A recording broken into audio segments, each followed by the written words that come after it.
Lesson 7, Chapter 7, we're going to be talking about electronic configurations and atom properties.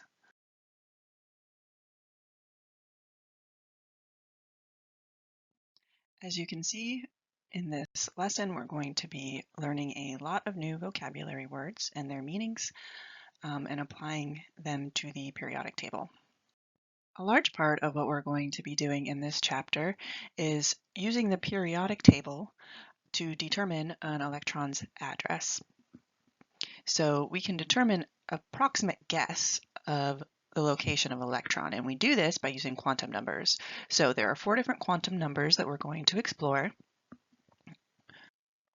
We have the principal quantum number, which is represented by this letter N, and that is going to describe which energy level shell the electron is in. And we'll look at this a little more closely. So those are those quantized shells that we talked about with the Bohr model in the last chapter. Now, the angular momentum quantum number, represented by this letter L, that is going to determine the shape and the subshell that the electron is in. Then we have the magnetic quantum number, M sub L, which will specify which orbital the electron is in. And then we have the spin quantum number, M sub S, which is the direction of the electron spin. So for direction, it's either going to be up or down. And we'll talk about that in more detail later on.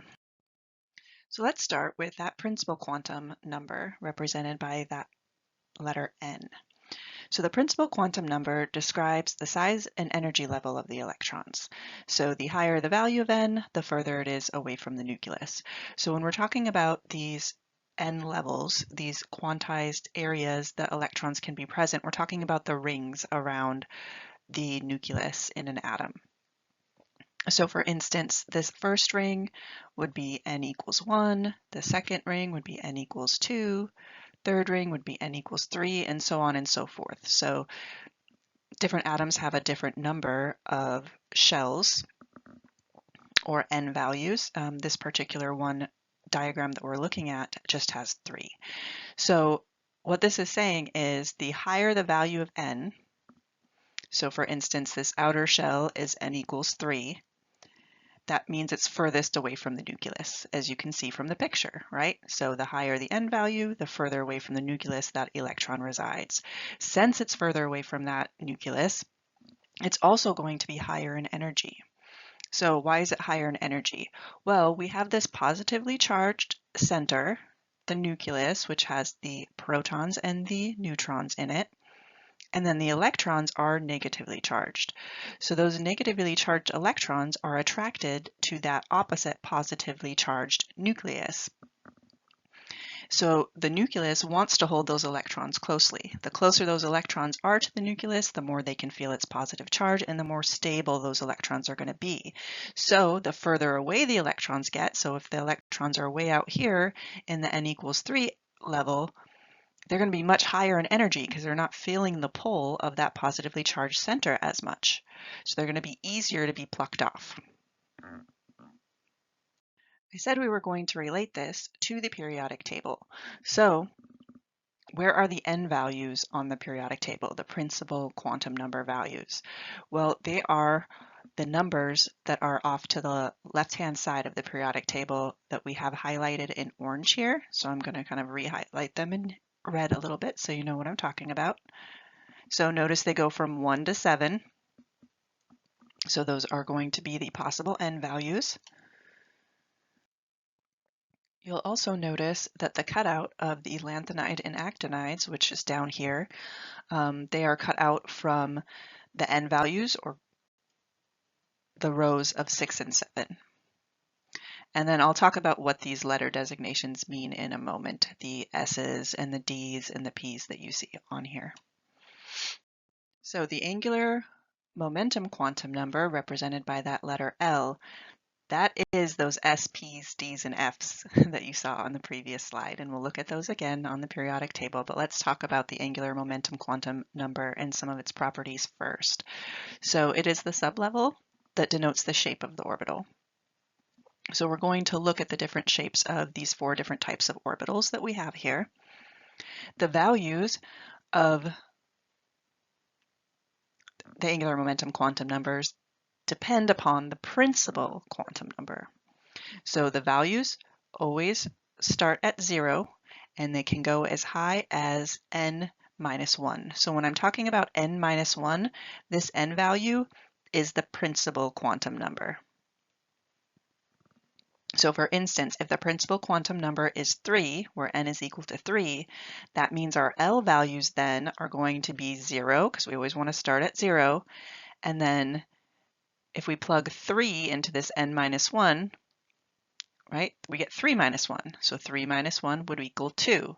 So now we go from 0 to 2 and all the whole numbers in between 0 and 2. So there's only one whole number between 0 and 2, and that's 1. So that's why the L values, possible L values, if the principal quantum number is equal to 3, can be 0, 1, or 2. Now, it could be a bit confusing if the n values and the L values are both represented by numbers. So what they do with the L values to try to avoid some confusion is they give them letter designations. So these letter designations are S, P, D, and F, and you can also see those in the table off to the right. And they just correspond with the numbers. So S would correspond with the 0 L value, P with the 1 L value, as you can see in the table, D with the 2 L value, and then F with the 3 L value. Now, as for energy, with the angular momentum quantum number, that is also increasing as the number increases, just like with the principal quantum number. So S orbitals are going to be the lowest in energy, and then you see the F orbitals are going to be the highest in energy on this table.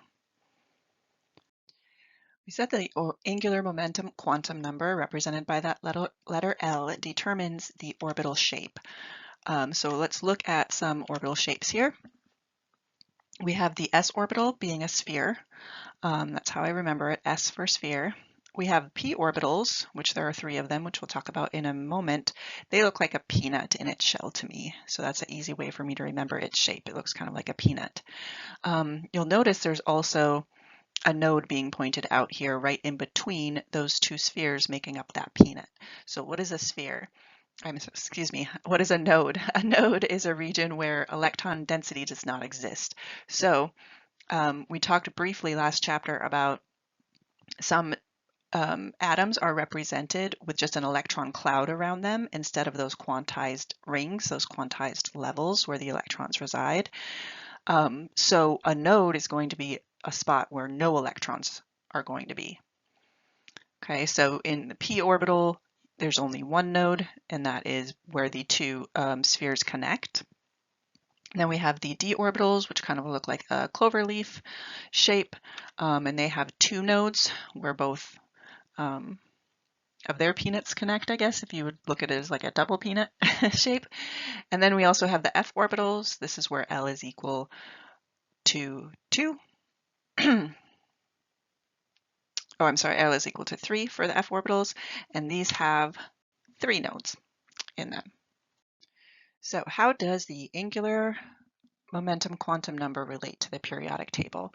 Well, it is represented by these blocks that I have highlighted into different colors here. So once again, remember that these numbers off to the side, these are our n values, our principal quantum number. Now our L values, angular momentum quantum number, are going to be this S, the P way over here in like a reddish color, the D in the middle, which is orangish, and then of course we have the F orbitals down here for the lanthanides and actinides in purple. So remember, they correspond to the L values starting at 0. So S orbitals, are going to be where L is equal to 0. P is going to be where L is equal to 1. D is going to be where L is equal to 2. And then F is going to be where L is equal to 3. So this is now helping us figure out the electron's address, because if we know the principal quantum number n, that will tell us which row to look in. For instance, if n is equal to 3, that means we're going to be looking in row 3, starting at sodium and going all the way across row 3 to aluminum and all the way through argon. So that's all of those are the possible descriptions for an element in row 3. So knowing the principal quantum number gives us the row. Knowing the angular momentum quantum number then tells us which block to look in. So if I were to say 3p, for instance, I know that I would be talking about any of these elements. So I could be talking about aluminum, silicon, phosphorus, sulfur, chlorine, or argon, because those are all in row 3 in the p block. So here's an example of what I was trying to describe on the previous slide with the periodic table. So the N and L values, the principal and angular momentum quantum numbers, can help us describe the location of an electron by pointing out the element that it's representing on the periodic table.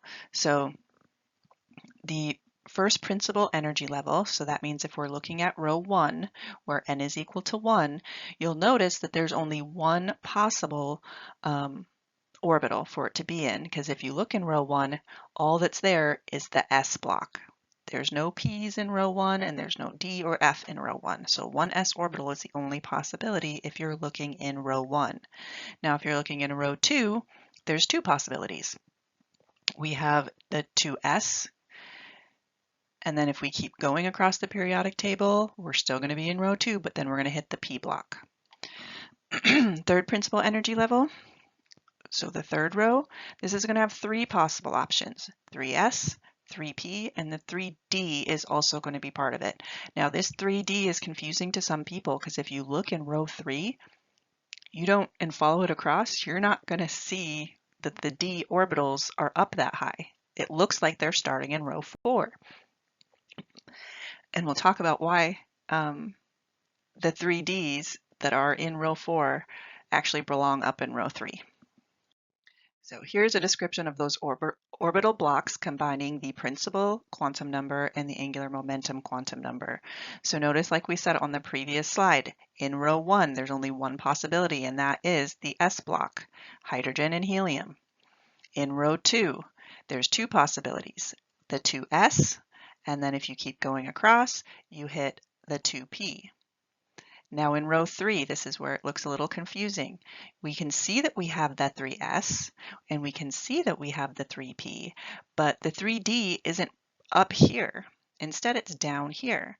So why is the D block, because you'll notice all of the D block numbers are like this, they're always one less than the row that they're in. Because for instance, if you look at row 4, you have 4s here, but then when you get to the d's, it's not 4d, it's 3d. Okay, so that actually has to do with how electrons fill a shell, which we'll talk about a little bit later in the chapter. So for now, I just want you to remember that once you hit the D block, it's always one less than the row it's in. Okay, and we'll see with the F block as well, the F block is actually two less than the row it's in. But we don't look at the F block very often. It's very rare in this course for us to see questions on that. So that's why we try to focus on S, P, and D.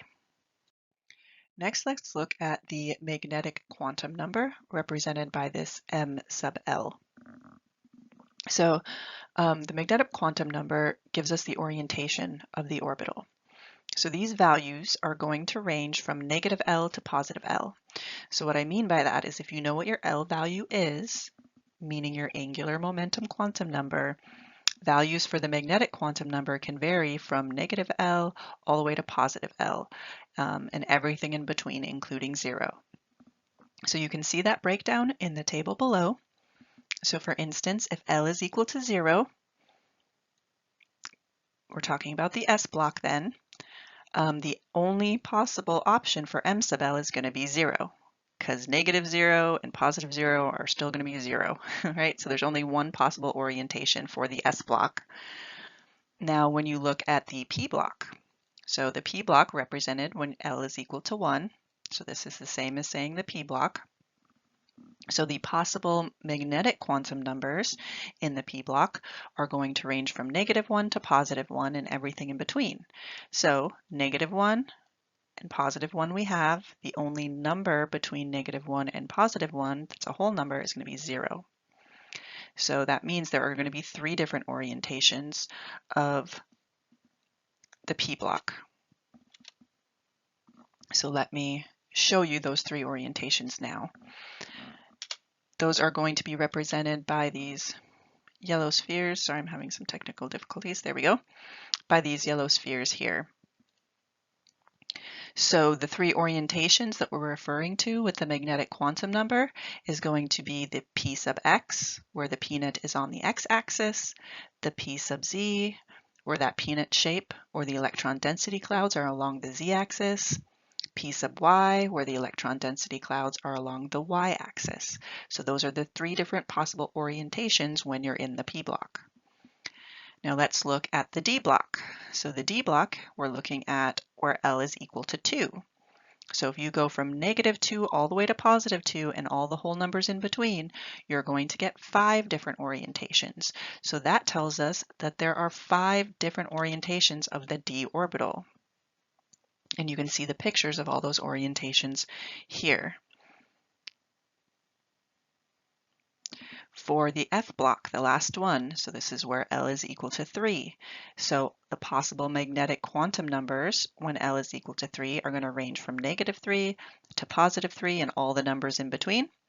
So when you calculate all those, we get a total of 7 different orientations. And you can see those in green off to the right. So let's look at how those are going to be represented on the periodic table. And by those, I mean the magnetic quantum numbers that we just looked at. So S block. Remember in the S block, the L value is equal to 0. And then the M sub L value then is also going to be equal to 0. So M sub L is 0. I just wanted to write that because this one did not show up on here. Now let's look at the p block. So the p block, we said that there were 3 different orientations for the p orbital, and that ranged from -1 to 0 and all of the numbers in between. So how we put this on the periodic table is we start with the -1 above boron, and then we go to 0 and then +1, and then we repeat the numbers again. Okay, so the reason that we're repeating the numbers is because in these p orbitals that you saw depictions of in the previous slide, in each orbital, 2 electrons can be held in each orbital. So since 2 electrons can be held in each orbital, we need to repeat the sequence of numbers twice. One sequence for one of the orbitals, the other sequence for the other electron. So what I'm saying is this first sequence here is going to be for the first electron that is in the px, py, and pz orbitals. Then this next sequence that is repeated in blue is going to be for the second electron that can fill the px, py, and pz orbitals. All right, so we're going to see that as well with D. So for D, we said 5 different orientations. So we represent those by starting with -2. Why are we starting with -2? Because if you remember, the L value for D is equal to 2. So we want to go from -2 all the way to +2 and everything in between. So we have -1, 0, +1, +2. Now we have to redo that set of numbers again all the way across so that we can represent both electrons that can be present in each of those 5 orientations of orbitals. So atomic orbitals, and when I'm referring to atomic orbitals, I'm talking about those s, p, and d orbitals that are represented with the angular momentum quantum number. So atomic orbitals can only hold a maximum of 2 electrons. So we talked about that a little bit on the previous slide, looking at how to put the angular momentum quantum numbers and the magnetic quantum numbers on the periodic table. So what that means is for the s orbitals, there's only one orientation for the s orbital, and that is a sphere. So the maximum amount of electrons that an s orbital can hold is going to be 2 because there's only one orientation. Now, if you look at a p orbital, dumbbell shaped, I call it peanut, but there were 3 possible orientations. Remember, it went from -1, 0 to +1. So since there's 3 orbitals, you can fit 2 electrons in each of those 3 orbitals. So 2 electrons in the px, 2 electrons in the py, 2 electrons in the pz. And that's for a total of 6 electrons can fit in the p orbital. D orbital, similar. Since there's 5 orbitals, you can fit 2 in each, max of 10. So why did I point that out to you? Because you can use the periodic table to figure out the maximum amount of electrons that each of the orbitals can hold just by counting across. For instance, the s orbital we said can hold a max of 2 electrons. So the first column going down would be the first electron. The second column going down would be the second electron. So that's the max of 2 electrons. For the p, we said the p orbitals could fit a max of 6 electrons. So let's count across. If we start at boron, we have 1 electron, we have 2 electrons. If we go to the next column, 3 electrons, 4, 5, 6. So what I'm saying is there's 6 elements across, each representing one of those 6 electrons that can fit in the p orbital. Now going to the d orbitals, we said the maximum amount of electrons that could fit in the d orbital is going to be 10 because there's 5 orientations, 2 in each. So if you count across in the d block, you'll notice that it's 10 when you count across, 1 for each electron. So we get to 1, 2, 3, 4, 5, 6, 7, 8, 9, 10. Similarly, if you look in the F block, you will find that there are 14 when you count across because there's a max of 14 electrons in the F block. So if you ever forget, just look at the periodic table, find that block, count how many are across. Now the last quantum number, the spin quantum number represented by m sub s. So this is the electron spin orientation. So is the electron pointing up essentially or pointing down is how we represent it. An electron obviously isn't going to be pointing in a certain direction, but we represent the direction it's spinning with an arrow. So if it is spinning clockwise, for instance, it's a down arrow. If it's spinning counterclockwise, it's an up arrow. So one important thing to know along with the spin quantum number is we need to define the Pauli exclusion principle because this is going to define what the spin quantum number's capabilities are. So the Pauli exclusion principle states that no more than 2 electrons can fit per orbital. And so we've already learned that, right? 2 electrons max in each orbital. But the important thing for the spin quantum number is that those 2 electrons that are in the orbital, they must have opposite spins. Okay, so that means if we're looking at one specific orbital, we need to make sure that there's one up arrow and one down arrow in each of the orbitals. You never want 2 up arrows next to each other or 2 down arrows next to each other. Remember, opposites attract. That's a nice way to remember that as well. Also part of the Pauli exclusion principle is that no 2 electrons in an atom can have the same 4 quantum numbers. And we'll explore that in a little bit more detail when we start actually naming the quantum numbers based off the element or the electron that we're talking about. So these spin quantum numbers, the numbers they're represented by are halves. So we have +half for the up arrow and a -half for the down arrow.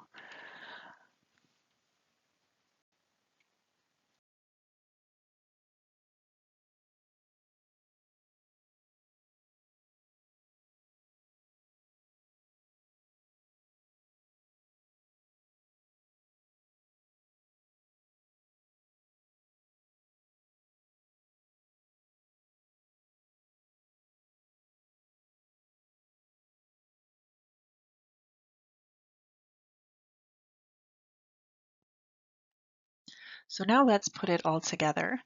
So an example that we're going to look at now is what are the 4 quantum numbers of sulfur? So by 4 quantum numbers, we're talking about the N value, the L value, the M sub L, and the M sub S. Okay, so the 4 that we just went over. So to figure this out, the first thing you're going to want to do is label your periodic table with all of those numbers that we just talked about. And you will not get a periodic table with those numbers already there. All right, so let's start. Now, the numbers in red representing the rows, these are our N values, our principal quantum number values. Okay, so next, let's look at our angular momentum quantum numbers. So we have where L is equal to 0, that's going to be the S block highlighted in green. Now, the numbers above this S block, the plus 1/2 and minus 1/2, those are representing the M sub S, so the spin quantum numbers. So the positive half is going to be the electron with the up arrow, and then the minus half is going to be the electron with the down arrow. So if you remember, the s orbital just had one orientation, so it can only hold a max of 2 electrons, which we're showing here by this positive 1/2 and the minus 1/2. Now going over to the p block where L is equal to 1. So that means the angular quantum number is going to be equal to 1 for all of the elements highlighted in red here. Now looking at the other 2 quantum numbers, we have our M sub L represented here with our -1, 0, +1, and then repeating those numbers for the other electron that fills those orientations. So now the M sub L's that are in white are going to all have a plus 1/2 electron orientation, meaning an up arrow. And then the ones highlighted in blue are going to have an electron pairing up with them or the down arrow. Now let's go over to the D block. So the D block, remember, we have angular momentum quantum number is going to equal 2 for all of the elements in this block. Now we have a maximum of 10 electrons that can fit there. So we're going to label our M sub L starting with -2 and going all the way up to +2 and then repeating that sequence. So we have that here, -2 all the way up to a +2 and then we repeat.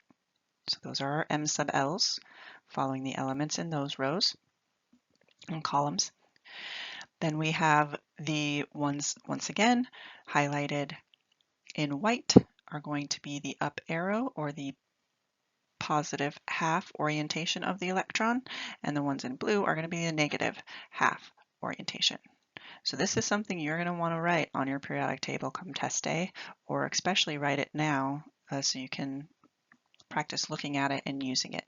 All right, so now we have it labeled. What's the next step? Finding sulfur. Okay, so if I find sulfur here, it looks like it's in the P block, and it looks like it's in row 3.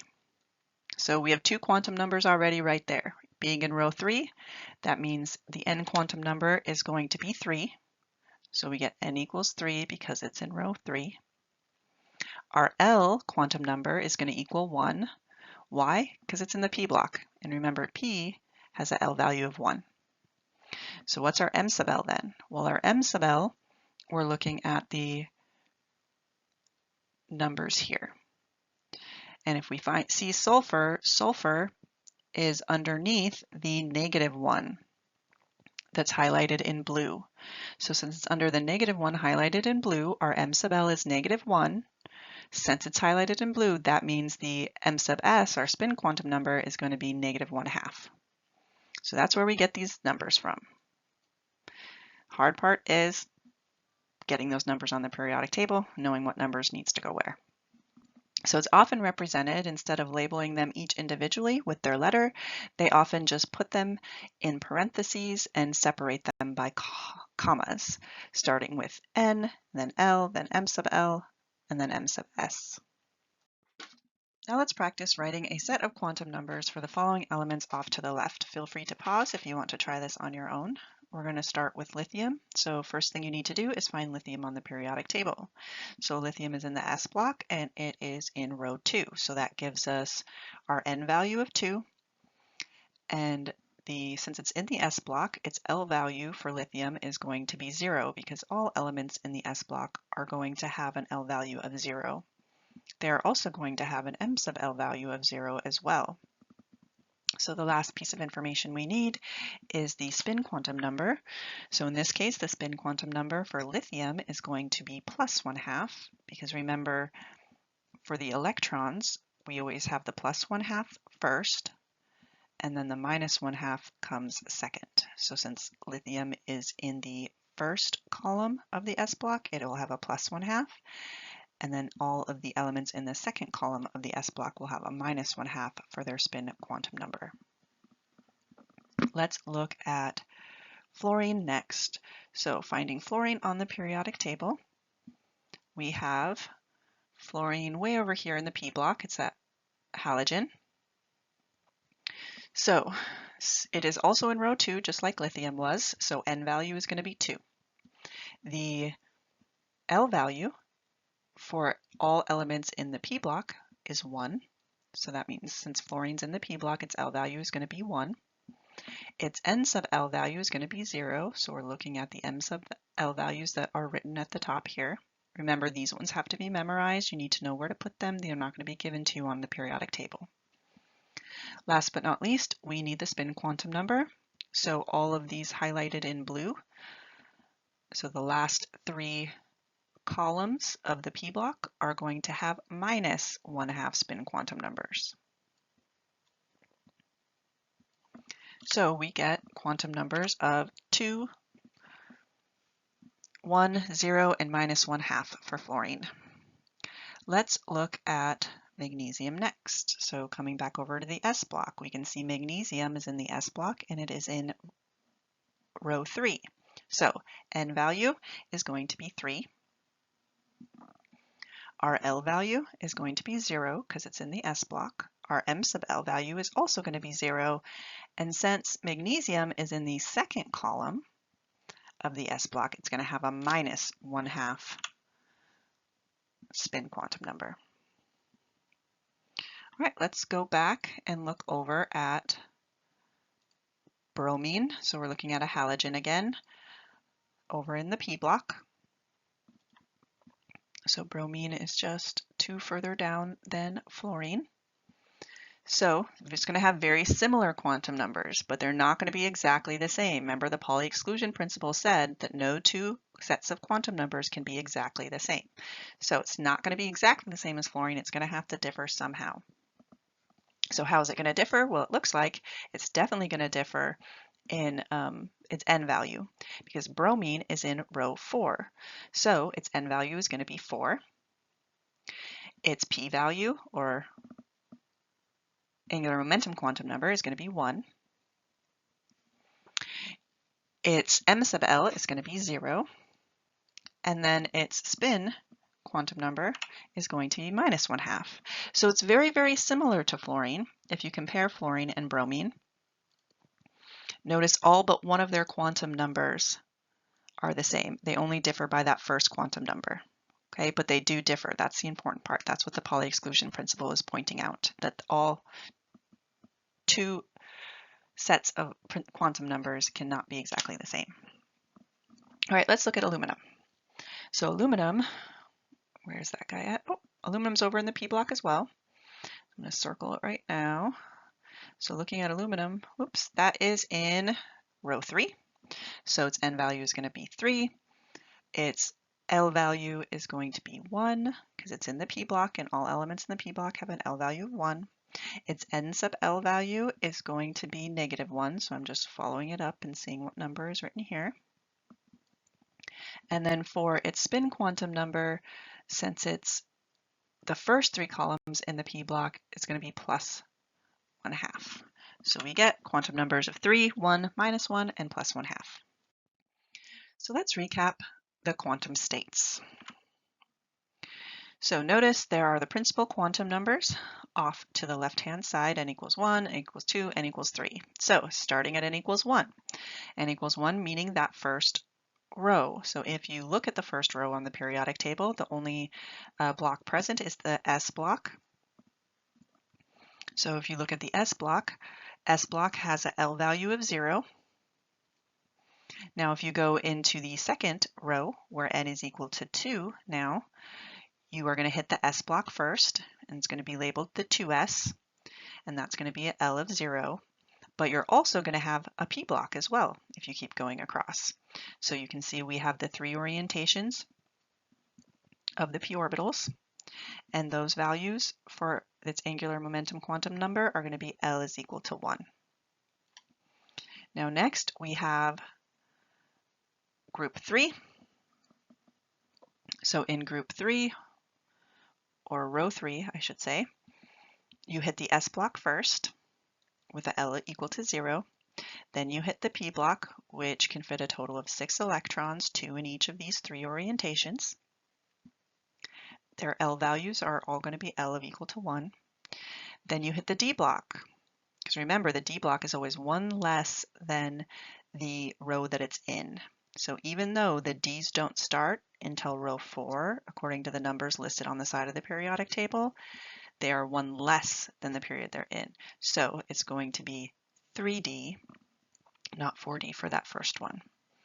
So there are 5 orbitals orientations for the D, maximum amount of 10 electrons, and their L values are going to be 2.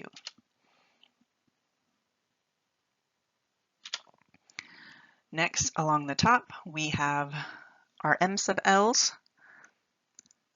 for the p orbital, s orbital, and d orbital. So our M sub L for the s orbital is always going to be 0. So all elements in the s block are going to have an M sub L of 0. For the p block, there are 3 possible choices, -1, 0, and +1 for the 3 different orientations. The D block, we have 5 different possibilities for the 5 different orientations, ranging from -2 to +2. Last but not least, the spin quantum number written off to the side there will either be +1/2 or -1/2.